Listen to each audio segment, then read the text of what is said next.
Hello, Julie here, and thank you for joining me today.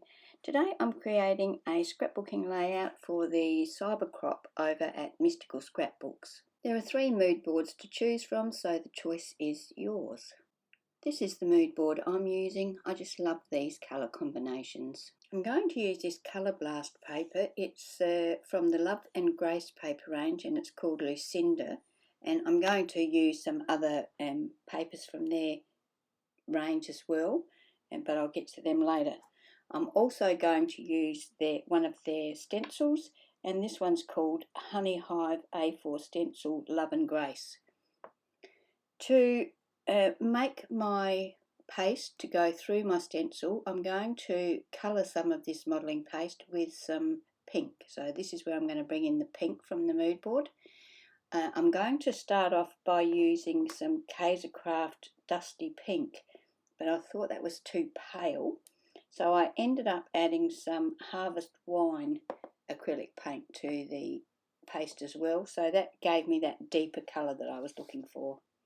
Once I've got my paste all mixed up and to the colour that I want, I'm going to use my palette knife and put that paste through that stencil down the left hand side of my page and sort of down the bottom right hand side of the page. So I'm going to just use the pattern paper as my background. I'm not going to start with a piece of plain cardstock. I'm using that stencil so that the hexagon pattern that's already in the pattern paper is sort of carried over through that stencil. Now I'm going to cut a piece of this paper. I think it's from the limited edition range by Colourblast, and I'm going to cut that so it's 5 1/4 by 7 inches. And this pattern paper is from the Arty range, I think, and I'm going to cut a piece of that is 6 inches by 5 1/4.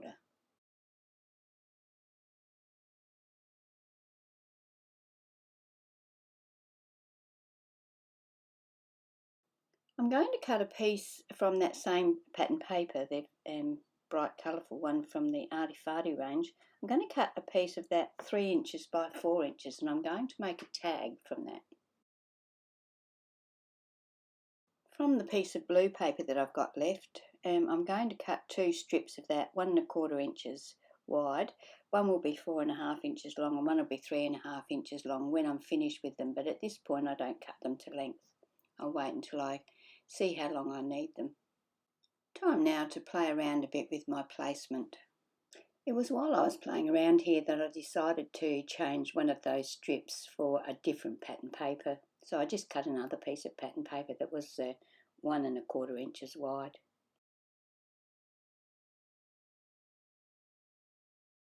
My photo is 6 by 4, so I'm going to cut a black mat 6 1/4 by 4 1/4 to put behind that.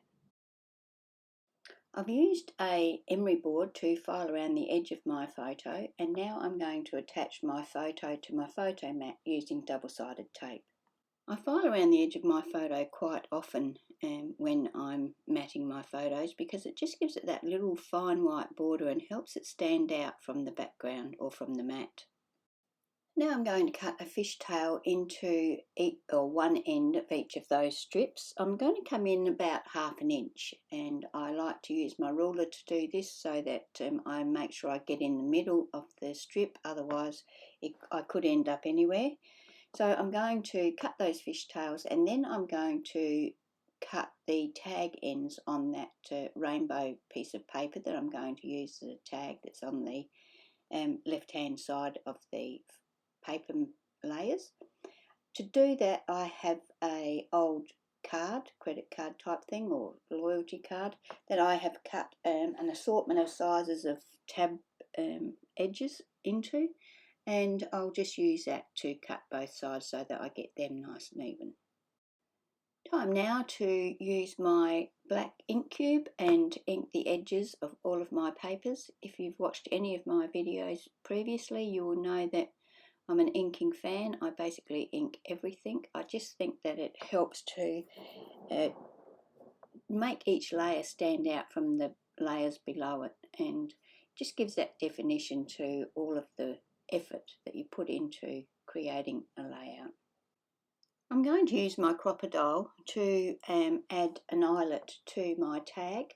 I'm using the larger hole on the crocodile, and I'm going to add a silver eyelet. I want to add some of that yellow sari silk that's sitting there to the left of my layout through this eyelet on my tag, and I find that if I add a eyelet, it's better than trying to push it through a hole. I'm always scared that I might tear the hole out so that I end up with a big split in my tag instead of a nice little hole. So that's why I usually use a eyelet on my tag. I cut a piece of the sari silk once I had my eyelet in place, and threaded that through the eyelet, and then used a staple to just staple that so that the sari silk doesn't come out. It's too bulky to tie a knot, so I find that a stapler is good for when I don't want a lot of bulk.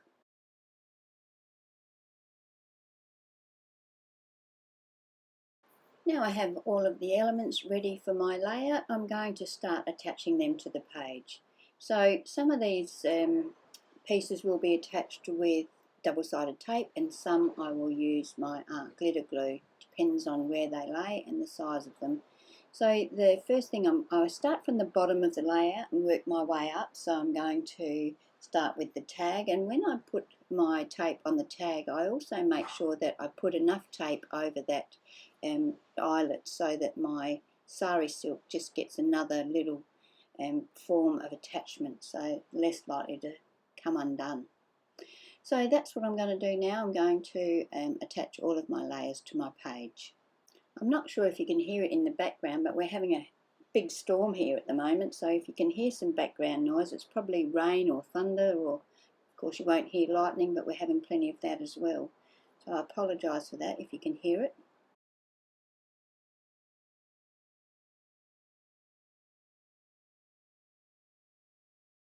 Now before I add my photo, I want to raise that up, so I'm going to add some old scrap cardboard box to the back of that. I'm going to use my art glitter glue to do that, and then I will attach that to my layout also using the glue.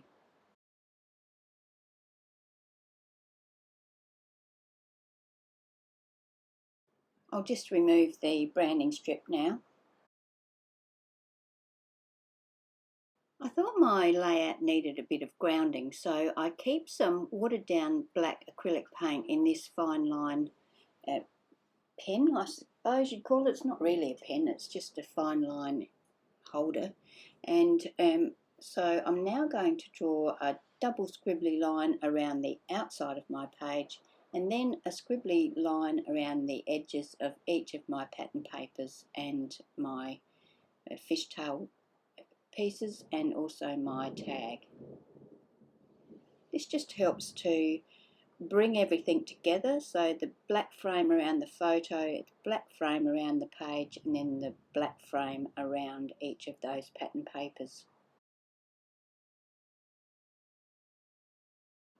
To create my title, which is my mum's name, so this photo is of my mum and her name is Pat, so I've just cut Pat using my Kaisercolour alphabet uppercase dies from black cardstock, and I'm going to attach those to the bottom right, I guess, of the photo.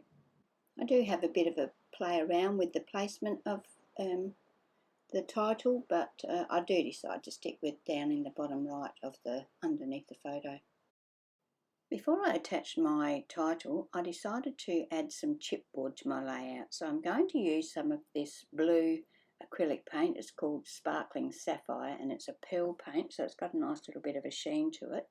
And I'm just going to use a soft bristle brush to add some of this to this chipboard piece. I have cut the chipboard in half, and I'm sorry, but I can't remember what this chipboard is called or what brand it is or anything like that. I've thrown the packaging away, and as I said, it's half of it, so yeah, I'm afraid I can't help you if you're looking for those details.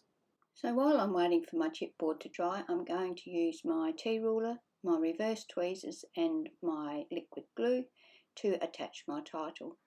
Once I have that in place, I'm going to add a coat of glossy accents and set that aside to dry as well.